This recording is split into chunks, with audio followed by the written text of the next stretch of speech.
প্রথমেই দেখে নেব আজকে 40টি তাজা খবর। শুরুতেই শিরোনাম। পরবর্তী মুখ্যমন্ত্রী হিসেবে কাকে চাইছেন বাংলার মানুষ? ওপিনিয়ন পোলে উঠে এলো সেই তথ্য। মমতা না শুভেন্দুকে এগিয়ে? প্রার্থী ঘোষণা হতেই বদলে গেল ভাঙড়ের ছবিটা। ভিড় বাড়ছে হাসপাতালে। আবেদন জমা দেওয়ার আগেই বাজিমাত। বিজেপি দফতরে বসে প্রার্থী পদ পেলেন প্রবীণ আইনজীবী। বিপুল সংখ্যাগরিষ্ঠতা নিয়ে ফের মুখ্যমন্ত্রী মমতাই। কত আসন পেতে পারে তৃণমূল? উঠে এলো ওপিনিয়ন পোলে।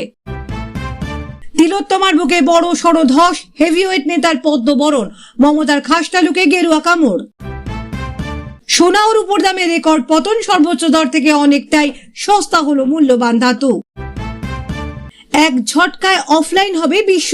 ইরানের হুমকিতে ঘনিয়ে আসছে ইন্টারনেট বিপর্যয়। হামলা হলে আমেরিকার ঠ্যাং খোঁড়া করব। 3 শর্তে যুদ্ধবিরতিতে রাজি ইরান। দিশাহারা ট্রাম্প। বিজেপির প্রার্থী তালিকা নিয়ে ক্ষোভ, অসন্তোষ মেটাতে কলকাতায় নীতিন নবীনের মেগা বৈঠক। ভবানীপুরে তৃণমূলের অদৃশ্য সিসিটিভি। মমতা অভিষেকের কড়া বার্তায় সরগরম রাজনীতি। নির্বাচন ঘিরে উত্তপ্ত ভাঙড় ও ক্যানিং। তৃণমূল আইএসএফ সংঘর্ষের রণক্ষেত্র এলাকা। হাইকমান্ডকে চ্যালেঞ্জ। চোপড়ায় কংগ্রেসের নজিরবিহীন প্রার্থী ঘোষণা। তালিকা প্রকাশ্যে। কত নাম বাদ গেল এসআইআর সাপ্লিমেন্টারি ভোটার তালিকায়? জানুন কি দাবি কমিশনের। 9 মাস সিলিন্ডারে রিফিল করাননি, বন্ধ হতে পারে আপনার গ্যাস সংযোগ। কড়া পদক্ষেপ সংস্থার। কি করবেন জেনে নিন। গত 5 বছরে কেমন কাজ করেছে রাজ্য সরকার? ক্ষমতায় ফিরবে তৃণমূল? ইঙ্গিত মিলল ওপিনিয়ন পোলে। বাঁকুড়ায় ধুন্ধুমার। 5000 বস্তা জায়গার ফাঁকা রেখেই হিমঘর বন্ধের ঘোষণা। বিক্ষোভে ফেটে পড়লেন চাষিরা। 7.6 মাত্রার ভূমিকম্প। টোঙ্গায় কাঁপলো বাড়িঘর। সুনামি পরিস্থিতি প্রশান্ত মহাসাগরে। 24 ঘন্টার মধ্যেই ফের তিস্তা ব্রিজে দুর্ঘটনায় মৃত্যু। মহিলাকে পিষে দিল বাইক। আটক 2। কমিশনের সাপ্লিমেন্টারি লিস্টে স্বস্তি কাটলো বাইরান। জাকির ও কলিকাদের ভোট বিঘ্ন। ভবানীপুরে মমতার কড়া বার্তা। ঝিলেমি নয়, চাই রেকর্ড ব্যবধানে জয়। মমতার গড়ে নতুন সমীকরণ। আব্বাস, হুমায়ুন ও ওয়াইসি জোটের চ্যালেঞ্জ তৃণমূল। 2 শর্ত মানলে তবেই থামবে যুদ্ধ। ট্রাম্পের ঘোষণার পরে আমেরিকাকে পাল্টা চাপে রাখার চেষ্টা ইরানের। শিবপুরে নাগরিক ক্ষোভ মেটাতে পুরসভার দৌড়ঝাঁপ তৃণমূল প্রার্থীর। পুলিশ লাগবে না, একাই সাফ করে দেব। নন্দীগ্রামে তৃণমূল বিজেপি সংঘর্ষে হুঙ্কার শুভেন্দুর। 20 মিনিটে 840 কোটি। ট্রাম্প যুদ্ধবিরতির ঘোষণা করতে লাভের গুড় খেল কে? একলা সিদ্ধান্ত নেওয়া শেষ। মন্ত্রীদের চিকিৎসার জন্য এবার দিতে হবে বড় পরীক্ষা। বিজেপির দিল্লি অফিস থেকে বিএলএদের কাছে ফোন আসছে। বলছে টাকা দেব। ভোট প্রচারের শুরুতেই বড় রহস্য ফাঁস অভিষেকের। ট্রাম্পকে চরম হুঁশিয়ারি দিয়ে বিশ্ব কাঁপল ইরান। রাজ্যে ধেয়ে আসছে জোড়া দুর্যোগ। ঝড় বৃষ্টির সাথে পাল্লা দিয়ে বাড়বে গরম। মধ্যরাতে প্রকাশিত হলো সাপ্লিমেন্টারি লিস্ট। নাম বাদ গেল কতজনের? বড় আপডেট। ভয়মুক্ত ও শান্তিপূর্ণ নির্বাচনের লক্ষ্যে নবান্নের কড়া নির্দেশিকা। বিজেপি যোগ রাজবংশী সমাজের 2 অন্যতম নেতার। গেরুয়া পতাকা হাতে প্রাক্তন তৃণমূল বিধায়কও। মঞ্চে তখন অভিষেক। হঠাৎ চিৎকার। মাইক হাতে টিএমসি সাংসদ বললেন, কি হয়েছে, চেঁচাচ্ছিস কেন? তারপরে জানা গেল মোদির কপালে ভাঁজ। মাত্র 9 দিনের তেল রয়েছে ভারতের কাছে। দাম বাড়বে গ্যাস পেট্রোলের। তারিকের মন্ত্রী মুখ খুললেন হাসিনাকে নিয়ে। দিল্লিকে চিঠি না দিলেও কি চাইছে তারা? নির্বাচন ঘিরে ফের উত্তপ্ত ভাঙড়। ভোটমুখী বাংলায় বাড়ছে হিংসার উদ্বেগ। নির্বাচন কমিশনের বিজ্ঞপ্তিতে বিজেপি স্ট্যাম্প। দমদমে বিস্ফোরক মমতা বন্দ্যোপাধ্যায়। এতক্ষণ শুনছিলেন সংবাদ শিরোনাম। এখন আসছি বিস্তারিত খবরে। পরবর্তী মুখ্যমন্ত্রী হিসেবে কাকে চাইছেন বাংলার মানুষ? পশ্চিমবঙ্গে বিধানসভা নির্বাচনে কতগুলি আসন পেতে পারে কোন দল? কে হতে পারেন পরবর্তী মুখ্যমন্ত্রী? কোন দল কত শতাংশ আসন পেতে পারে তা নিয়ে এক ওপিনিয়ন পোল প্রকাশ্যে এলো। আর তাতে দেখতে হচ্ছে বিপুল সংখ্যাগরিষ্ঠতা নিয়ে ফের বাংলায় ক্ষমতায় ফিরতে চলেছে তৃণমূল কংগ্রেসই। আর পরবর্তী মুখ্যমন্ত্রী হিসেবে অধিকাংশেরই পছন্দ মমতা বন্দ্যোপাধ্যায়কে। ওপিনিয়ন পোল অনুযায়ী পশ্চিমবঙ্গের 48.5% মানুষ পরবর্তী মুখ্যমন্ত্রী হিসেবে চাইছেন মমতা বন্দ্যোপাধ্যায়কেই। এদিকে বিজেপির শুভেন্দু অধিকারীকে মুখ্যমন্ত্রী হিসেবে পছন্দ 33.4% মানুষের। কংগ্রেসের অধীর রঞ্জন চৌধুরীকে মুখ্যমন্ত্রী দেখতে চান 3.7% মানুষ, সিপিএম এর মোহাম্মদ সেলিমকে মুখ্যমন্ত্রী হিসেবে পছন্দ করেন 4.3% মানুষের, অন্যান্য কাউকে পছন্দ 4.9% মানুষের, আর এ বিষয়ে মন্তব্য করতে চাননি 5.2% মানুষ।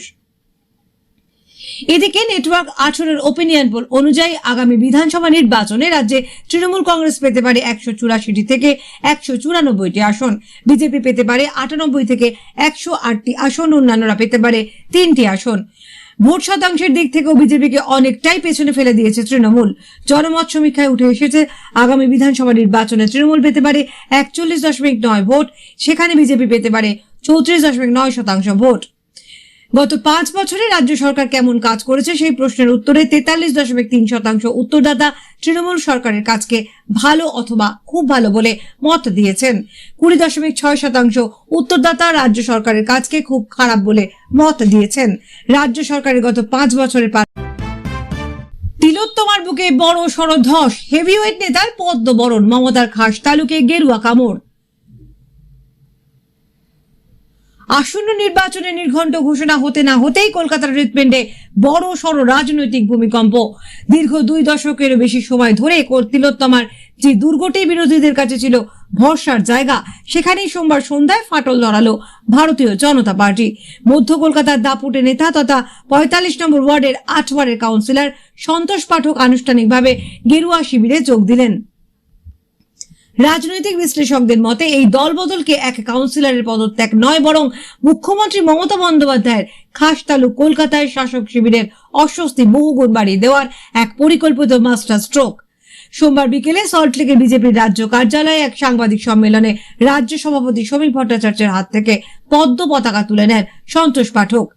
গত কয়েকদিন ধরে তার দল বদল নিয়ে জল্পনা চললেও তিনি বারবার তা অস্বীকার করছিলেন, কিন্তু শেষ মুহূর্তে তার এই ডিগবাজি কার্যত হতভম্ব করে দিয়েছে কলকাতার রাজনৈতিক মহলকে।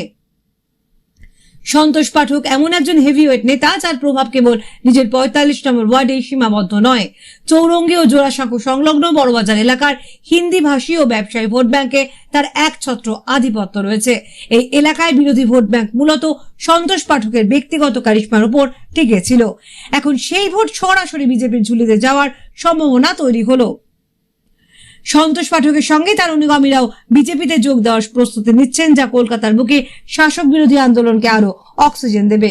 কলকাতার খাস তালুকে একজন অপরাজেয় জনপ্রতিনিধিকে নিজেদের দিকে টেনে নেওয়া বিজেপির জন্য বড় মনস্তাত্ত্বিক জয় হিসেবে দেখা হচ্ছে। যোগদানের পরেই আক্রমণাত্মক মেজাজে ধরা দেন এই পোড় খাওয়া রাজনীতিক। তিনি সরাসরি তোপ দেখে বলেন, বর্তমানে পশ্চিমবঙ্গে তৃণমূলের একাধিপত্য ও দুর্নীতির বিরুদ্ধে লড়াই করার ক্ষমতা কংগ্রেসের নেই। বাংলার মানুষের স্বার্থে এবং দিদিমণির অপশাসন রুখতে আজই বিজেপি একমাত্র বিকল্প। আমি মানুষের কাজ করতেই এই কঠিন সিদ্ধান্ত নিয়েছি। সন্তোষ পাঠকের এই প্রস্থানে সব থেকে বড় ধাক্কা খেয়েছে কংগ্রেস, তবে সব থেকে বেশি চিন্তায় শাসক শিবির। কারণ মধ্য কলকাতায় ওয়ার্ডটি বরাবরই তৃণমূলের জন্য একটি চ্যালেঞ্জিং এলাকা ছিল। এবার সেখানে বিজেপির শক্তি বৃদ্ধিকে আগামী নির্বাচনে ফলাফল কোন দিকে যায় তা নিয়ে কালীঘাটের অন্দরেও শুরু হয়েছে চুলচেরা বিশ্লেষণ।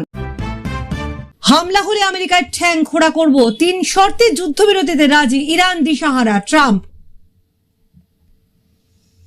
ইরানের বিরুদ্ধে যুদ্ধে নেমে এখন পালানোর পথ খুঁজছে আমেরিকা। হুমকি হুঁশিয়ারি, আপাতত তালাবন্দি করে 5 দিনের যুদ্ধবিরতিতে হেঁটেছেন মার্কিন প্রেসিডেন্ট। সংঘর্ষ বিরতি নিয়েও শুরু হয়েছে তৎপরতা। এহেন পরিস্থিতির মাঝে যুদ্ধবিরতিতে আমেরিকার পরপর 3টি শর্ত চাপানো হয়েছে। সংঘর্ষ বিরতি নিয়ে আলোচনার প্রসঙ্গ উঠতেই এই ইস্যুতে মুখ খুলেছেন ইরানের সুপ্রিম লিডার মোজতবা খামেনির সেনা উপদেষ্টা মোহসেন রেজাই।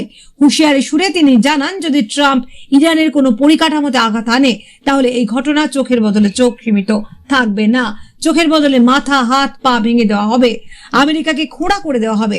এছাড়াও অন্য একটি রিপোর্টে দাবি করা হয়েছে, সংঘর্ষ বিরতির বিষয়ে ট্রাম্প নিজেদের প্রস্তাব পেশ করেছে, সেখানে নিজেদের অবস্থানে অনড় থেকেছে তেহরান।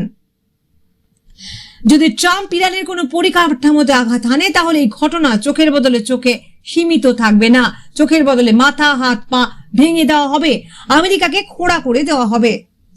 মোজতবার পরামর্শদাতা জানিয়েছেন, যুদ্ধ ততদিন জারি থাকবে যতদিন না আমেরিকা ক্ষতিপূরণ দিচ্ছে।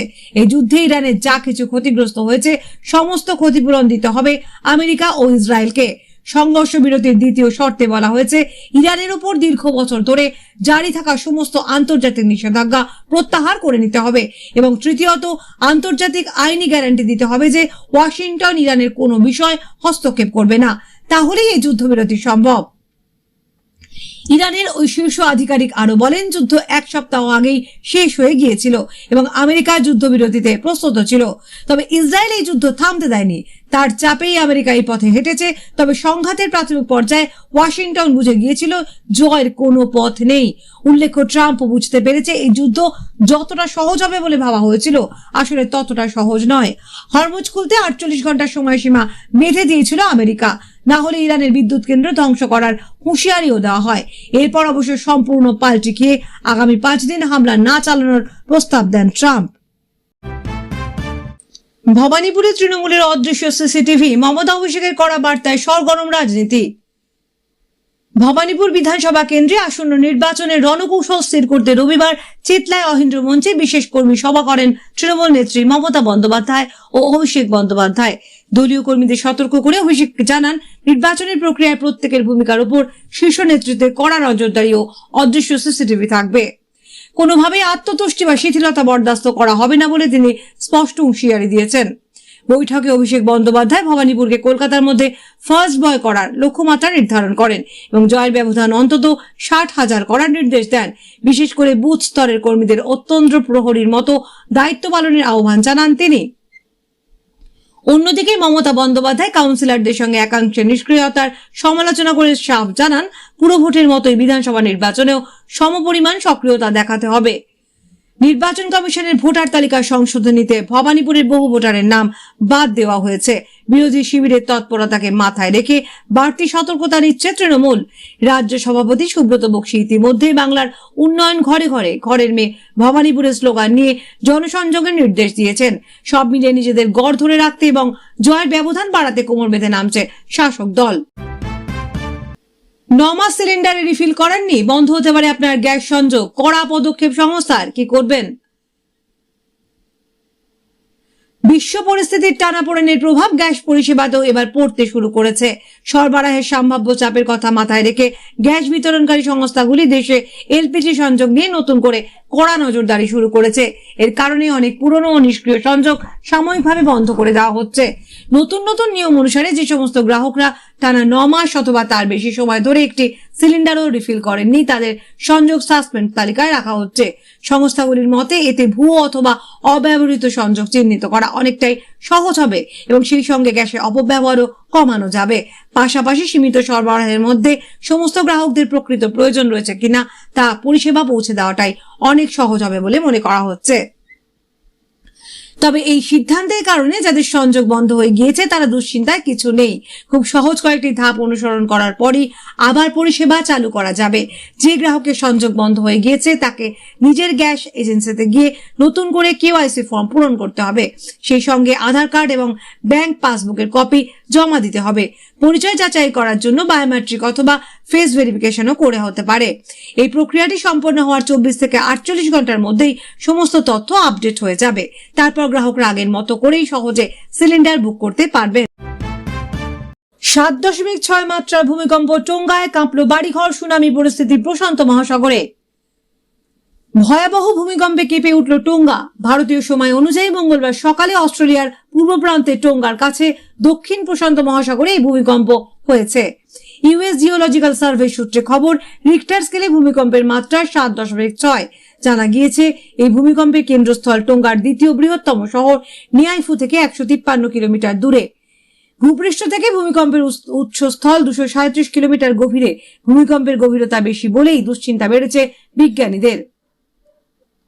জানা গিয়েছে এখনো এই ঘটনায় কোনো সুনামির সতর্কতা জারি করা হয়নি। খুব বড় ধরনের কোনো ক্ষয়ক্ষতিও হয়নি এখনো পর্যন্ত। বড় আবাসনের বাসিন্দারা এই ভূমিকম্প বেশ ভালোভাবেই বুঝতে পেরেছেন। তবে টোঙ্গার বাসিন্দাদের জন্য অ্যাডভাইজারি দিয়েছে সেখানকার সরকার। উপকূলবর্তী এলাকাগুলি থেকে মানুষকে দ্রুত সরে যাওয়ার আবেদন করা হয়েছে। পাশাপাশি সরকারের তরফে নির্দেশ না দেওয়া পর্যন্ত সাধারণ মানুষকে সমুদ্র সৈকতে না যাওয়ার পরামর্শ দেওয়া হয়েছে। অস্ট্রেলিয়ার একেবারে পূর্ব প্রান্তে অবস্থিত এই ছোট্ট দ্বীপরাষ্ট্র টোঙ্গা ভূতাত্ত্বিকভাবে অত্যন্ত অস্থির। সাম্প্রতিক সময়ে টুঙ্গা এবং সামোয়া এলাকায় একাধিক ভূমিকম্প হয়েছে। টেকটনিক প্লেট সীমান্তে অবস্থিত এই অঞ্চলে হয়েছে অগ্নুৎপাত ভূমিকম্প। কয়েক মাস আগেই একটি ভূমিকম্প হয়, যেখানে আফটার শকের মাত্রাও 6-এর উপর ছিল। 2022 সালেও এই এলাকায় একটি ভয়াবহ ভূকম্পন হয়। বিজ্ঞানীরা জানান, এই ভূমিকম্প একবিংশ শতাব্দীর অন্যতম শক্তিশালী কম্পন। ভয়াবহ অগ্নুৎপাত হয় সেই সময়। মঙ্গলবারে এই ভূমিকম্প রীতিমতো ভয় ধরিয়েছে ভূবিজ্ঞানীদের। তারা জানিয়েছেন, এই ভূমিকম্পের উৎসস্থল মাটির অনেকটাই গভীরে, সেই কারণে প্রাথমিকভাবে বড় কোনো ক্ষয়ক্ষতি হয়নি। কিন্তু এই মাত্রা ভূমিকম্পে আফটার শক ভয়াবহ হয়। সুনামিও সৃষ্টি হতে পারে এই ধরনের ভূমিকম্পের পরে। আপাতত পরিস্থিতির দিকে